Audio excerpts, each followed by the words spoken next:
Hello there. So Italy, an EU member state, is setting up migrant processing camps in Albania. Silence from our UK pro-EU lefty open door luvvies.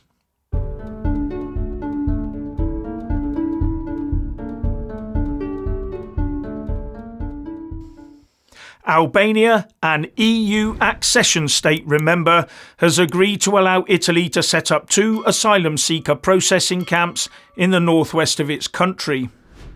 Designed to deal with 36,000 to 39,000 people a year, they're planned to come into operation in spring next year, 2024.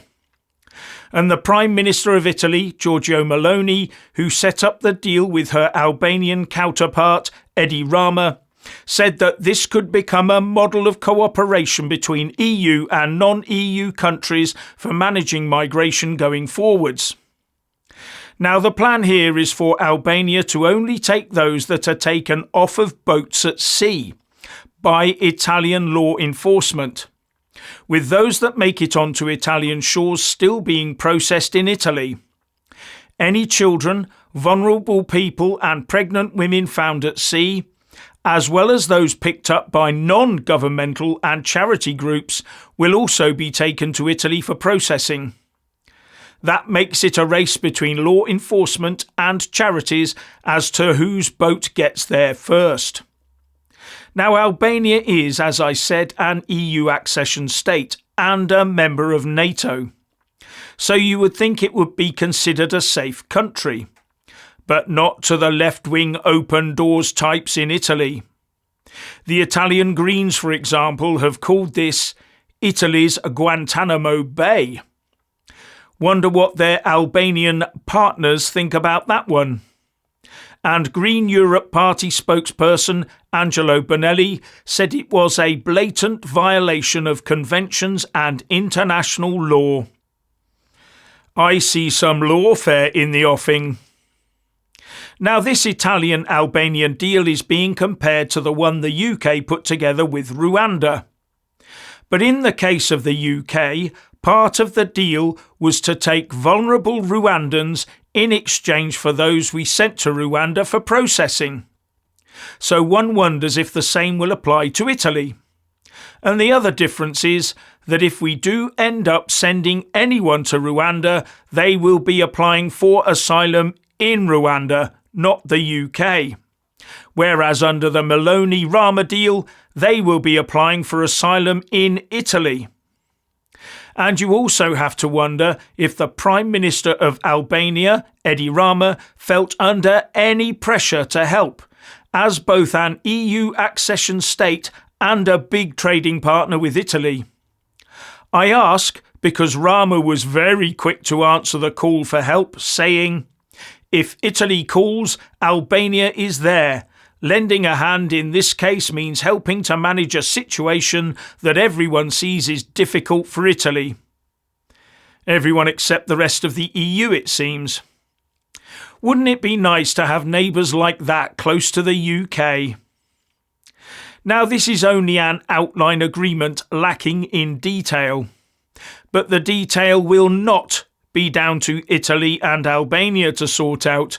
Oh no, it will be down to the EU Commission and the Council of Europe's ECHR setup, with an EU Commission spokesperson saying, "It is important that any such arrangement is in full respect of EU and international law." That means the Eurocrats will be the ones signing it off, or not, as the case may be. Even then, there's bound to be legal challenges. And in this case, it could mean Meloni having to navigate through the ECJ and the European Courts of Human Rights. However, the 2 processing facilities in Albania will be under Italian jurisdiction, and the Italian taxpayer will of course be footing the bill. So if the potential asylum seekers are picked up outside EU waters and transferred to the Albanian camps, what business is it of the EU Commission? Although I doubt very much if the Albanian government would do anything to upset the EU Commission, that is overseeing its EU accession. Now, what does happen once Albania is accepted into the EU? Will Italy be forced to look further afield to build its new Guantanamo bays? Now, it's not just Italy. Germany is also looking to take a firmer control over its borders. The German Chancellor Olaf Scholz has managed to come to an agreement with the heads of Germany's 16 states on a stronger migration policy as well as new funding for refugees. This comes on the back of rising support for the right in Germany in the face of rising asylum claims. Germany has also recently made deportations easier, and these new measures will extend the period before those coming in can claim benefits, something that could save Germany about €1 billion. But Scholz's government has agreed to pay its states €7,500 per refugee per year and make an advance payment of €1.75 billion for the first 6 months of 2024. But further, there has been talk that Germany will also be looking outside of Germany and the EU to set up its own asylum processing centres abroad. Wonder when our UK pro-EU luvvies will be protesting about EU member states setting up Guantanamo Bay-style centres around the world.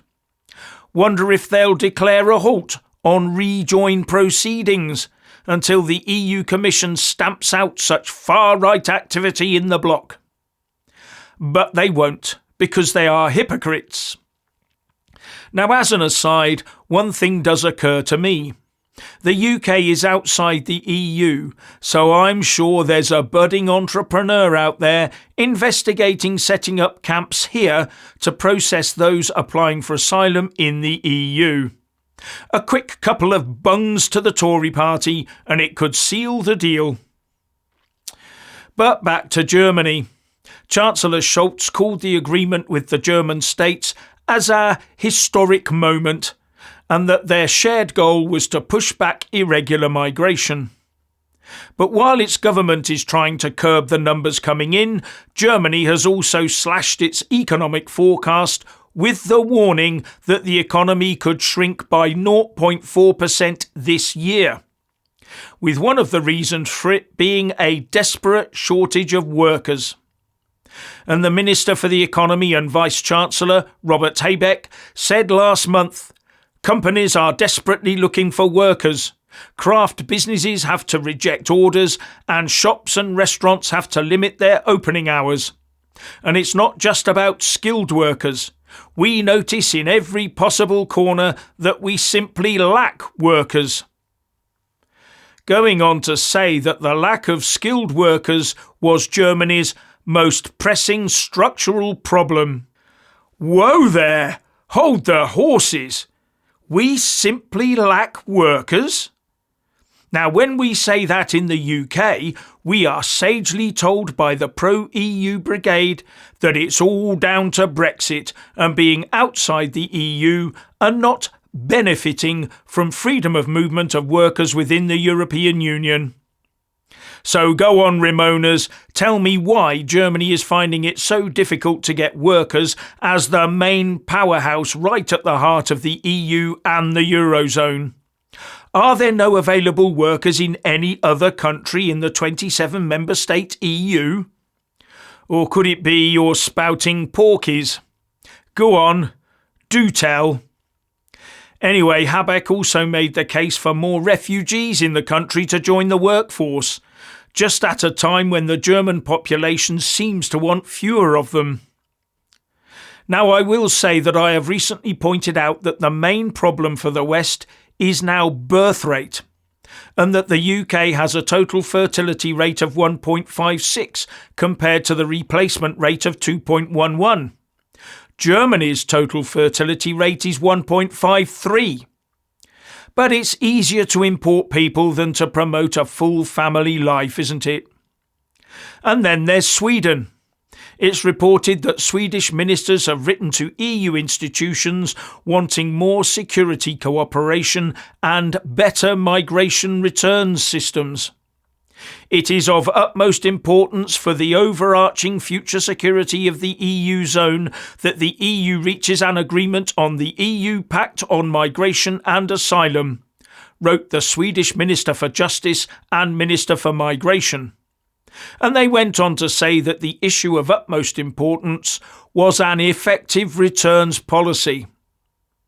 So all the Western countries are gradually learning that signing up to every international virtue signalling treaty has massive ramifications.